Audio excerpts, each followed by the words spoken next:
10. The wrath of God against those who withstand his truth. For the wrath of God is revealed from heaven against all ungodliness and unrighteousness of men who hold the truth in unrighteousness. Romans 1:18. The following context shows that in these words the apostle has an eye especially on those who, not having a written revelation from God, might yet know him in the works of nature. Paul's view is that God's invisible attributes become apparent to the human mind ever since the creation of our world, being revealed by the things he has made. In and by means of those works we may learn his eternal power and his real divinity. Hence all men have some means of knowing the great truths that pertain to God, our infinite Creator. Hence God may, with the utmost propriety, hold men responsible for accepting this truth reverently and rendering to their Creator the homage due. For withholding this, they are utterly without excuse. In discussing the subject presented in our text, let us inquire first, what is the true idea of unrighteousness? Beyond question, it cannot be less than the negation of righteousness, and may imply more or less of positive wickedness. Here the question will arise, what is righteousness? To which I answer, rightness, moral rightness, the original term being used in regard to material things, to denote what is straight, as for example a straight line. Unrighteousness, the opposite of this, must mean what is morally crooked, distorted, not in harmony with the rightness of God's law. To denote sin, the scriptures employ some terms which properly signify a negation, or utter absence of what should be. Some theologians have maintained that the true idea of sin is simply negative, supposing sin to consist in not doing and not being what one ought to do and be. This idea is strongly implied in our text. Sin is, indeed, a neglect to do known duty and a refusal to comply with known obligation. Inasmuch as love is required always and of all men, this must be a state of real disobedience. Suffice it, then, to say that unrighteousness is an omission, a known omission, a refusal to be what we should and to do what we should. Of course, it is only and wholly voluntarily. The mind's refusal to obey God is a matter of its own free choice. 2. What is implied in holding the truth in unrighteousness? The meaning of the original term hold is to hold back, to restrain. The idea here is that the man restrains the legitimate influence of the truth and will not let it have its proper sway over his will. The human mind is so constituted that truth is its natural stimulus. This stimulus of truth would, if not restrained and held back, lead the mind naturally to obey God. The man holds back the truth through his own unrighteousness when, for selfish reasons, he overrules and restrains its natural influence, and will not suffer it to take possession and hold sway over his mind. 3. What is intended by the wrath of God revealed from heaven, and why is it thus revealed against all unrighteousness? The obvious sense is that God, manifesting himself from heaven, has revealed his high and just displeasure against all restraining of the truth and withstanding of its influence. Before I proceed to show why this is, I must be permitted to come very near to some of you whom I see before me this day, and talk to you in great frankness and faithfulness. I do not charge on you that you have been outwardly immoral, but you have restrained the truth, you have withstood its influence. You are therefore the very persons against whom the wrath of God is said to be revealed. This is true of every one of you who has not given himself up to the influence of truth. You have restrained that natural influence, therefore, against you God has revealed his wrath. This is a terrible thing. The wrath of a king is terrible. How much more so is the wrath of God?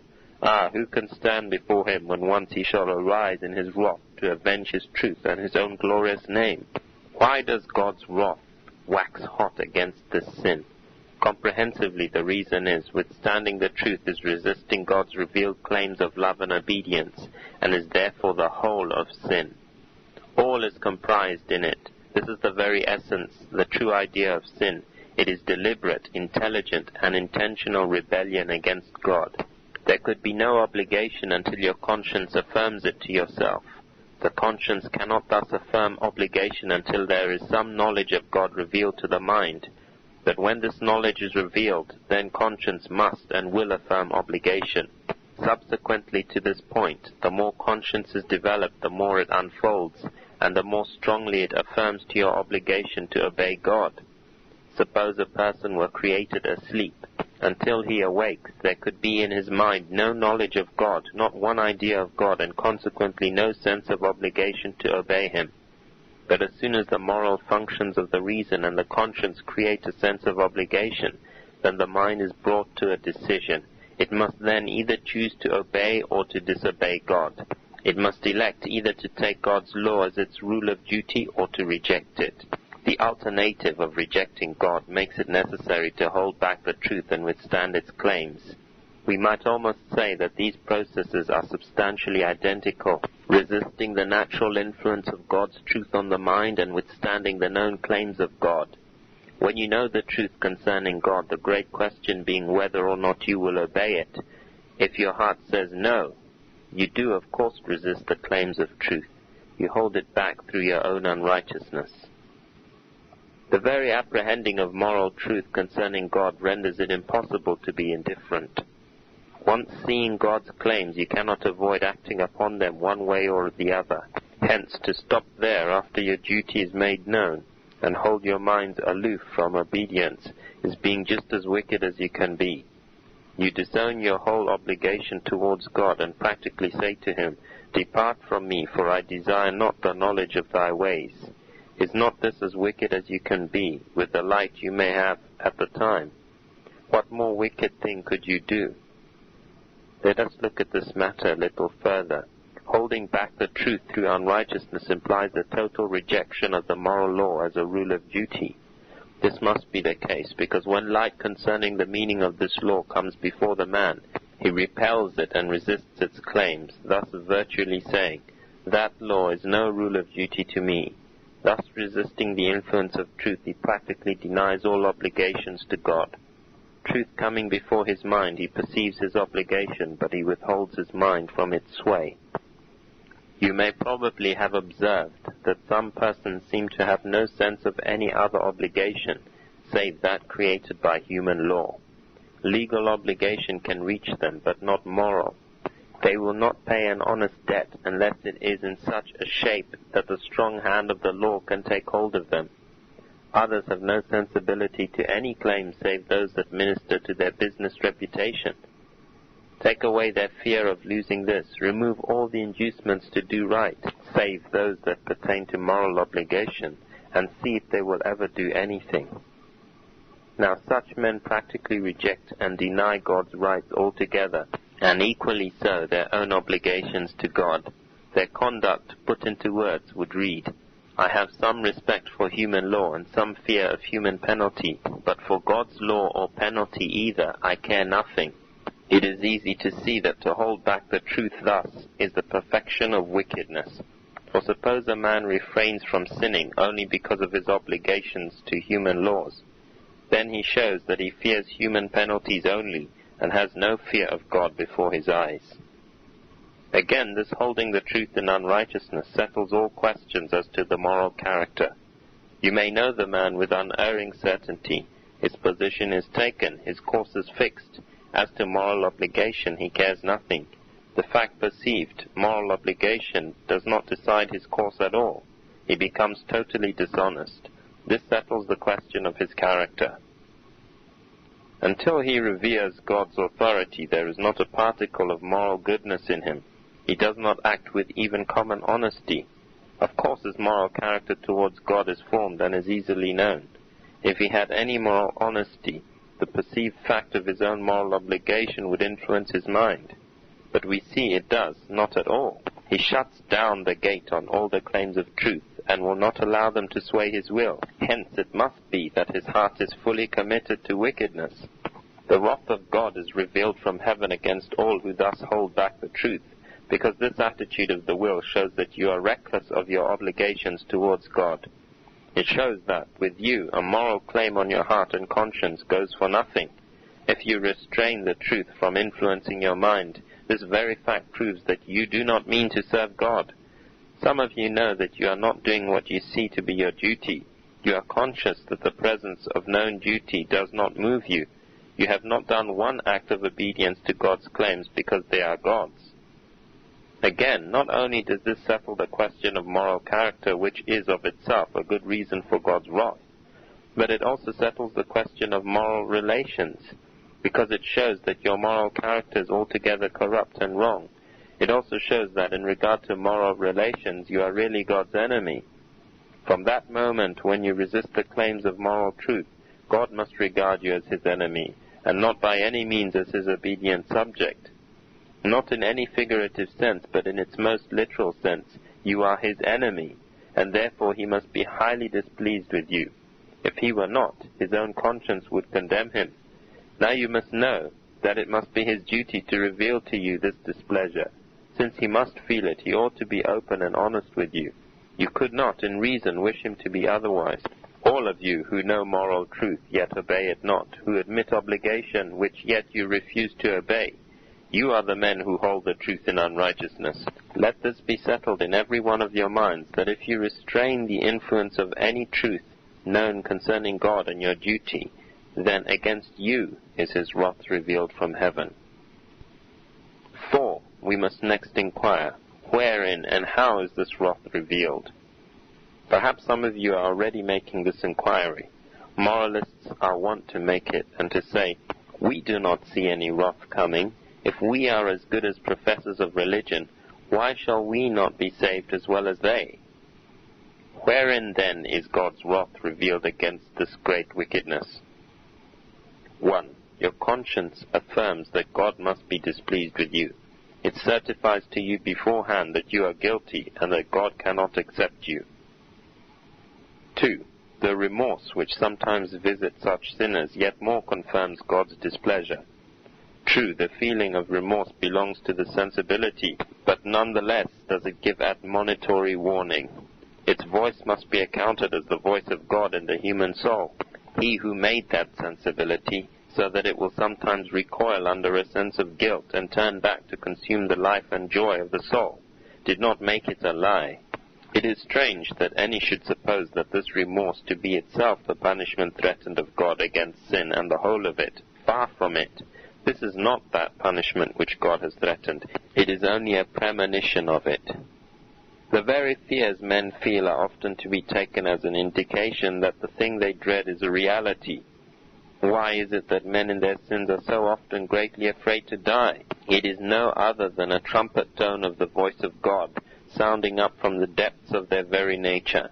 How can they overlook the fact that these grim forebodings of coming doom are indeed a revelation of wrath, made in the very nature God has given them? Another revelation of God's wrath he makes in his juridical abandonment of sinners. God manifests his despair of doing anything more for their salvation when he manifestly withdraws his Spirit and gives them over to hopeless abandonment. Withdrawing his Spirit, he leaves them in great moral blindness. They may have been able to see and to discriminate spiritual things somewhat before, but after God forsakes them, they seem almost utterly void of this power. Everything is dark, all is confused, the light of the Holy Spirit being withdrawn. It were practically vain for the sinner himself or for his sympathizing friends to expect his salvation. This mental darkness over all spiritual things is God's curse on his rejection of truth, and significantly forebodes his speedy doom. Analogous to this is the indication given in a moral paralysis of the conscience. Strangely, it seems to have lost its sensibility. Its ready tact in moral discrimination is gone. Its perceptions seem unaccountably obtuse, and the tone of its voice waxes feeble and almost inaudible. Practically, one might almost as well have no conscience at all. What does this paralysis of conscience indicate? Plainly that God has abandoned that soul. The conscience, so long overborne by a perverse will, gives way, and God ceases longer to sustain its vitality. It is painful to see how persons in this condition strain their endeavors, but such debility comes down upon them that they become so indifferent. Diverting influences are so potent they drop their endeavors powerless. Once their conscience had some activity, truth fell on their mind with appreciable force, and they were aware of resisting it, but by and by there ensued a state of moral feeling in which the mind is no longer conscious of refusing. Indeed, it seems scarcely conscious of anything whatever. He has restrained the influence of truth until conscience has mainly suspended its functions. Like the drunkard who has lost all perception of the moral wrong of intemperance, and who has brought this insensibility on himself by incessant violations of his better judgment, so the sinner has refused to hear the truth until the truth now refuses to move him. What is the meaning of this strange phenomena? It is one of the ways in which God reveals his indignation at men's great wickedness. An ungodly student, put on the intellectual race course alongside of his classmates, soon becomes ambitious and jealous. At first he will probably have some sense of this sin, but he soon loses this sense and passes on as if unconscious of any sin. What is this but a revelation of God's displeasure? Again, this wrath against those who hold back the truth in unrighteousness is abundantly revealed in God's word. Think of what Christ said to the hypocritical scribes and Pharisees. Fill ye up, then, the measure of your fathers. What did he mean by that? Their fathers had filled their cup of sin till God could bear with them no longer, and then he filled up his cup of wrath and poured it forth on the nation, and there was no remedy. So Christ intimates, it shall be with the scribes and Pharisees. And what is this but to reveal his wrath against them for holding back the truth through unrighteousness? Again, he let such sinners die in their sins. Observe how, step by step, God gave them one revelation after another of his wrath against their sin, remorse, moral blindness, decay of moral sensibility, and the plain assertions of his word. All these failing, he gives them up to some strong delusion that they may believe a lie.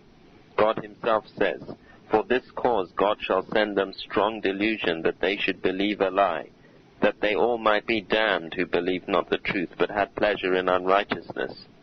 It is painfully instructive to study the workings of modern delusions, especially spiritualism, to notice how it has come in following the track of those great revivals that blessed our country a few years since.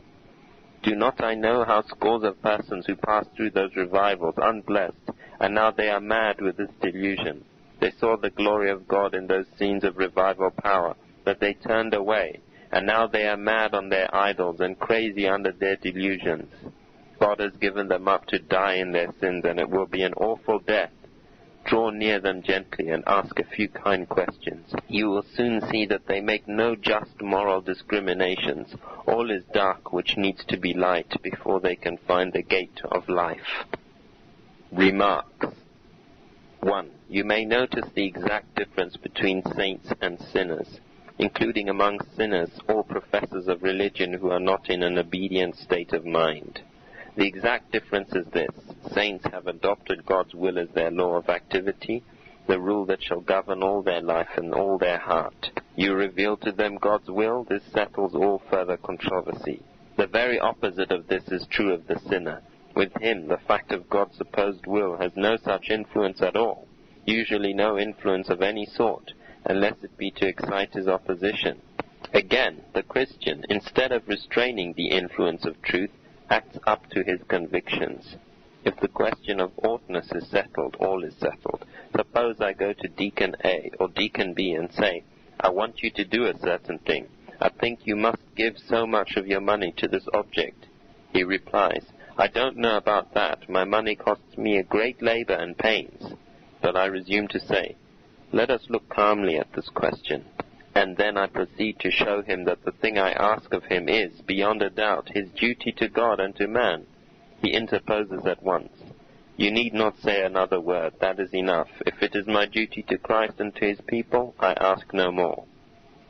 But the sinner is not moved so. He knows his duty beforehand, but has long been regardless of its claims on him.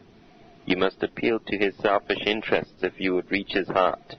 With the Christian, you need not appeal to his hopes or his fears. You only need show his duty to God. The sinner you can hope to move only by appeal to his interests. The reason of this is that his adopted course of life is to serve his own interests, nothing higher. 2. With sinners, the question of religion is one of loss and gain, but with Christians, it is only a question of right duty towards God. This makes truth to him all-important and duty imperative, but the sinner only asks, what shall I gain, or what shall I lose? It is wholly a question of danger.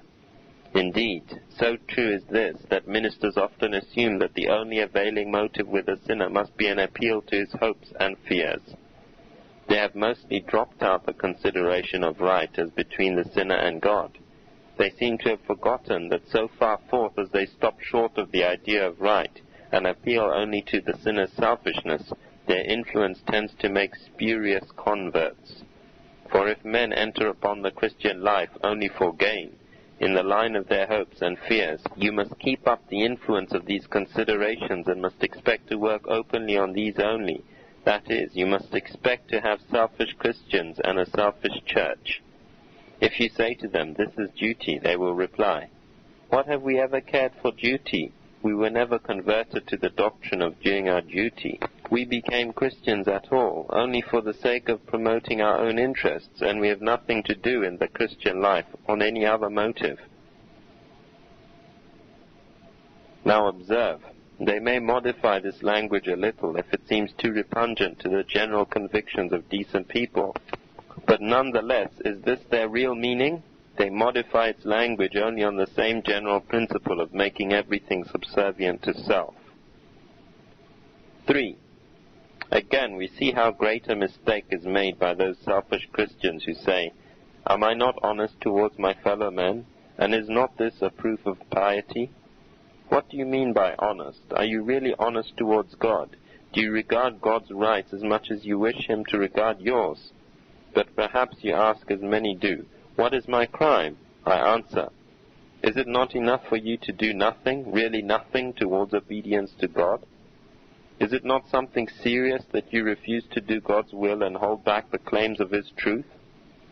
What's the use of talking about your morality while you disregard the greatest of all moral claims and obligations, those that bind you to love and obey God? What can it avail you to say perpetually, am I not moral and decent towards men?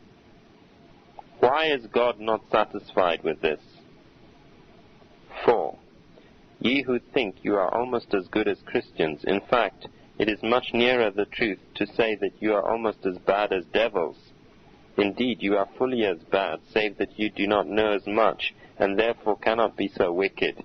You say, we are kind to each other, so are devils. Their common purpose to war against God compels them to act in concert. They went in concert into the man possessed with a legion of devils, as we learn in the gospel history. Very likely they are as kind towards each other in their league against God and goodness as you are towards your neighbors. So that selfish men have small ground to compliment themselves on being kind and good to each other, while they withstand God, since in both these respects they are only like devils in hell. 5. And now, my impenitent hearers, what do you say? Putting your conduct towards God into plain language, it would run thus. Thou, Lord, callest on me to repent, I shall refuse. Thou dost strive to enforce my obligation to repent by various truths. I hold back those truths from their legitimate influence on my mind. Thou dost insist on my submission to thy authority. I shall do no such thing. This, you will see, is only translating your current life and bearing towards God into plain words.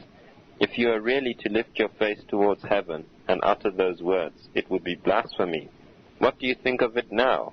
Do you not admit and often assert that actions speak louder than words? Do they not also speak more truthfully? 6. To those of you who are businessmen, let me make this appeal. What would you think of men who should treat you as you treat God? You take your account to your customer and you say to him, this account, sir, has been lying a long time past due. Will you be so good as to settle it? You cannot deny that it is a fair account of value received, and I understand you have abundant means to pay it.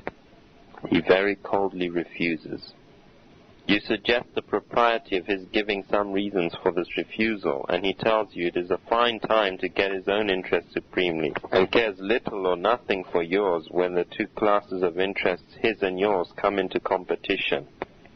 When you shall treat God as well as you want your creditors to treat you, then you may hold up your head as, so far, an honest man. But so long as you do the very thing towards God which you condemn as infinitely mean from your fellow men towards yourself, you have little ground for self-complacent pride.